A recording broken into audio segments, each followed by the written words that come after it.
Good day, everyone. It is a great honor to be able to be with you today at IFNS 2022. My name is Jose Telich from Mexico City, and today I will be presenting the work Traumatic Patterns of Injury of the Extratemporal Facial Nerve and its Management at a Plastic and Reconstructive Surgery Referral Center in Mexico City from the Hospital General Dr. Manuel Gea González. We have no financial disclosures.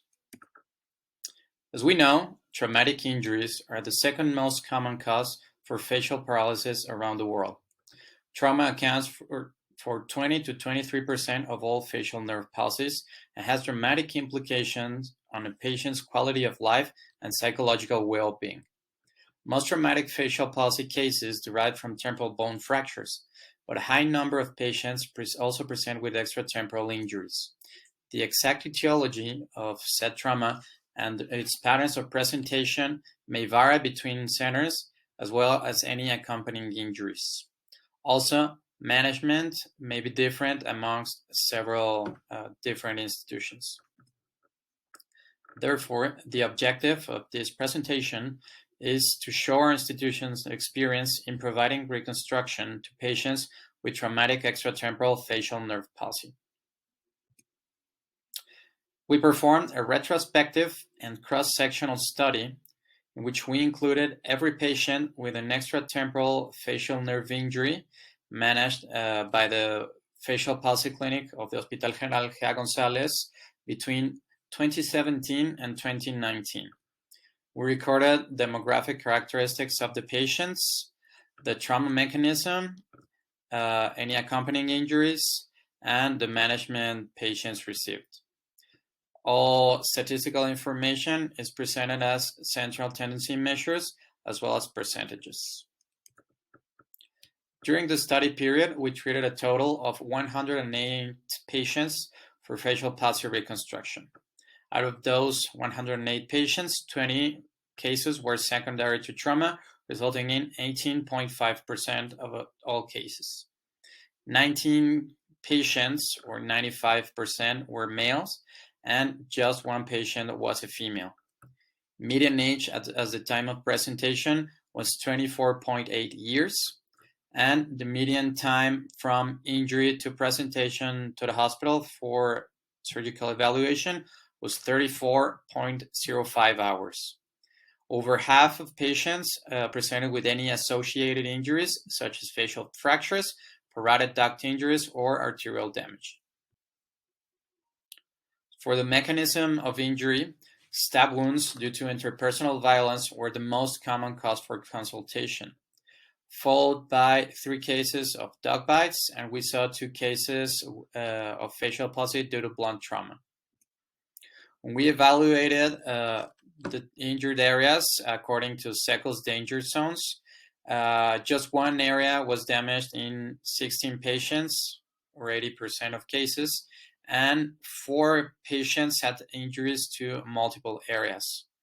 The most commonly injured zone was number 4 with 39.4% of cases, followed by zones 2 and 5 accounting for 21.7% of cases each, and last zone number 6 resulting in 17.3% of cases.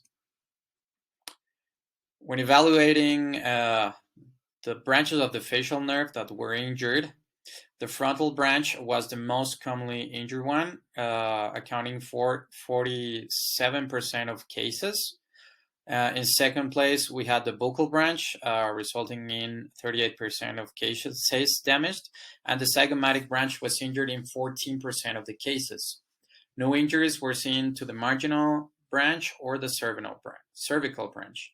In 95% of the cases, just one branch of the facial nerve was injured, and we saw damage to multiple branches in 1 case. As for associated injuries, there were no other injuries in 9 patients. 8 patients also presented with facial fractures requiring surgery for open reduction and fixation. 2 patients presented with arterial injuries to the facial artery that did not require repair, and 1 patient presented with a parotid duct injury that was repaired at the time of surgery. As for management, 16 patients went to the operating room, and the branch of the facial nerve was repaired directly under magnification. 1 case required interposition of an autograft, and 3 patients refused surgical treatment and were sent home. As we can see in our series, 18.5% of facial palsy cases in Mexico City were due to extratemporal injury due to trauma. Sadly, most cases were derived from interpersonal violence.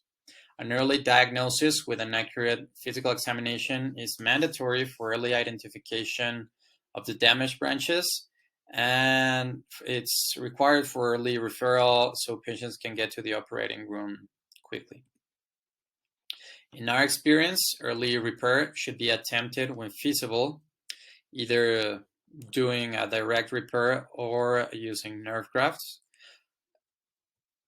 Early clinical examination will guide surgical exploration, since surgeon will be able to identify early the damaged branches, and anatomical landmarks such as Zucker's point or Pitanguy's line are very useful to locate nerve branches. Also, in our experience, it is important to get patients into the operating room before 72 hours from injury have elapsed, since that allows us to take advantage of intraoperative nerve stimulation. Recovery should be uneventful in a single branch repair, but nerve branches from extra facial sources may be considered if there's a main trunk injury.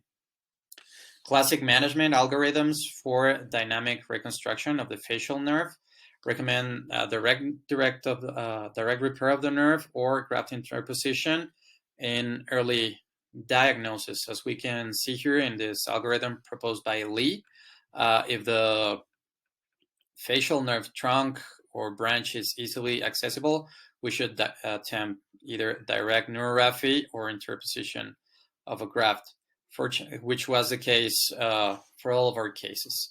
If the main trunk is not available or there's a big gap, then regional nerve transposition or a cross-face nerve graft may be attempted. So, in conclusion, we see that trauma to the extratemporal facial nerve has varied presentations. Almost half of patients also present with accompanying injuries that may result in severe injuries such as facial fractures. So a clear understanding of the trauma mechanism is important to get patients into the operating room, and also having a clear understanding of anatomical landmarks is necessary to be able to give our patients effective management. Thank you very much for your attention. We'll be open for questions.